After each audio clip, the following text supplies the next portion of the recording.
Honestly, I mean, if Brenda hadn't rolled up in that aggressively beige golf cart, looking like a dehydrated raisin, I probably wouldn't have gone this hard. But this is why sovereign justice exists. Some people just need to learn the hard way that you don't mess with a guy's driveway dirt. Let's dive right into the mess. It was a scorching afternoon in Arizona. The sun was beating down on my neck like a relentless furnace. I stood there in my driveway, holding a certified letter that looked like it was written in a different language. A certified letter.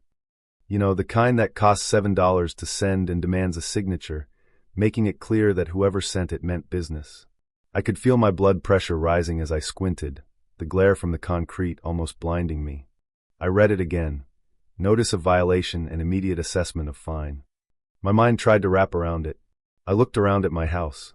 Everything was pristine. The trim had been freshly painted last month. The minimalist desert landscaping? Perfectly manicured. Not a rogue weed in sight.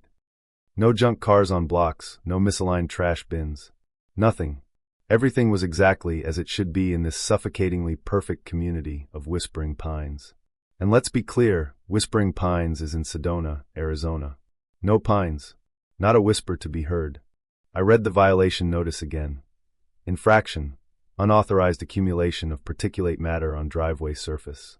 Fine, $500. Particulate matter?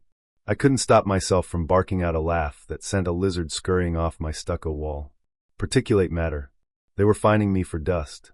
In Sedona, a town famous for its red rock formations, where the air itself is packed with dust. It's in the wind, in the water, on your car, on your hiking boots, and in your kitchen when you leave a window open for more than 5 minutes. Brenda, the ruthless president of the Whispering Pines Homeowners Association, was fining me $500 for having red dust on my driveway. You've got to be kidding me, I muttered, kicking at the concrete. A tiny puff of dust shot up. I pulled out my phone and hit the speed dial for my buddy Mike. Talk to me, Mike answered, out of breath like he was mid-bite of a sandwich. Mike, tell me I'm not losing my mind, I said, pacing in the dust-filled driveway. What is the legal definition of particulate matter? Dust, dirt, soot, smoke. Why, did you start a tire fire again?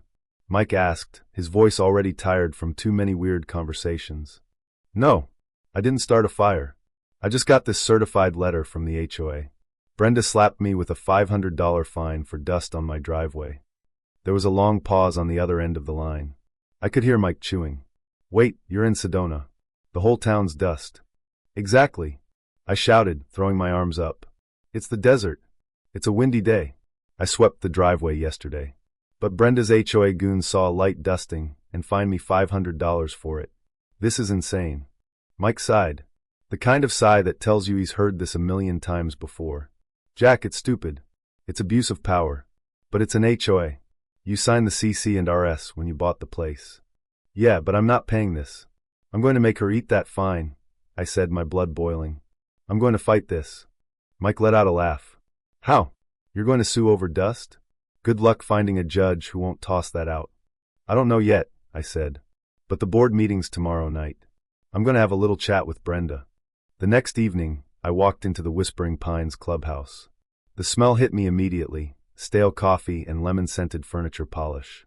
The room was packed with folding chairs, filled mostly with retirees who looked like they were either terrified of Brenda or actively plotting her downfall.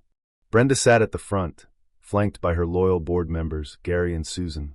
Brenda looked like she'd been assembled from sharp angles and hairspray, always looking like she was smelling sour milk, but couldn't figure out where it was coming from. I sat in the back, tapping my foot, listening to a 45-minute discussion about the community pool's pH levels. Honestly, it was a special kind of hell. Finally, Brenda cleared her throat and tapped her pen on the microphone. Moving on to open forum. Does any resident have an issue they would like to address? I was up and out of my chair faster than I could blink. Yeah, Brenda. I do. She narrowed her eyes at me, clearly not happy about me interrupting her reign of terror. State your name and address for the record. Jack, 1422 Saguaro Lane. I'm here about this completely unhinged fine I got yesterday. $500 for dust on my driveway. Are we really doing this? I slapped the certified letter onto her table. A murmur rippled through the room. Brenda didn't even flinch. She gave me a tight, condescending smile. The CC and RS are very clear, Jack. Section 4, paragraph 12AB. All driveways must be kept free of debris, stains, and unauthorized accumulation of particulate matter. I gritted my teeth. Brenda, we live in a desert. It's literally impossible to keep my driveway dust-free. The ground is dust. The mountains are dust. The wind blows dust. Unless you want me to stand outside 24/7 with a Swiffer, this is physically impossible. Brenda pursed her lips, and Gary chimed in with a weak, "It's not ignorance, Jack. It's the rules." I shot back, "It's not ignorance, Gary. It's geology." Brenda slammed her hand down on the table. "You can't just let it be. You need to apply an approved ground cover." "Ground cover? Are you seriously asking me to put bark on my driveway?" Brenda, unflinching, slid the HOA rulebook toward me. "If your concrete is attracting too much dust, you must apply an approved ground cover or sealant." "Bark?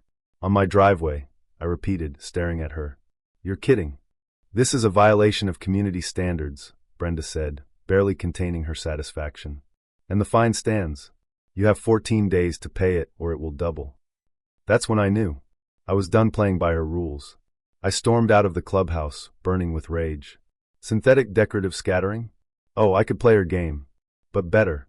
The next day, I made a call to Zen Bob, a local artist who had a reputation for creating unconventional pieces. He was perfect.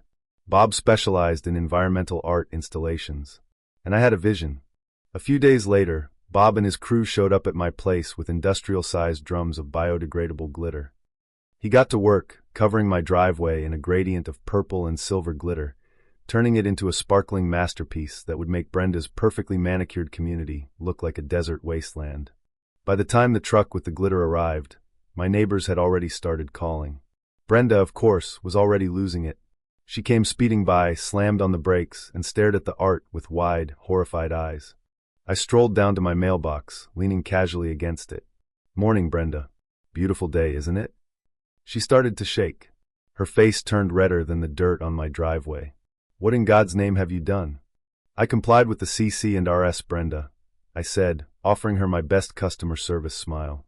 "You wanted synthetic decorative scattering, so I made sure it shined." She shrieked, "That's glitter. You covered your driveway in glitter." "Actually," I corrected, "it's a multimedia art installation. The sparkle of suburban decay." "Art?" she sputtered. "That's vandalism."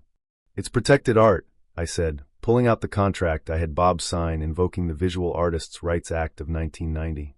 "And according to the law, if you touch it, you'll be committing a federal offense."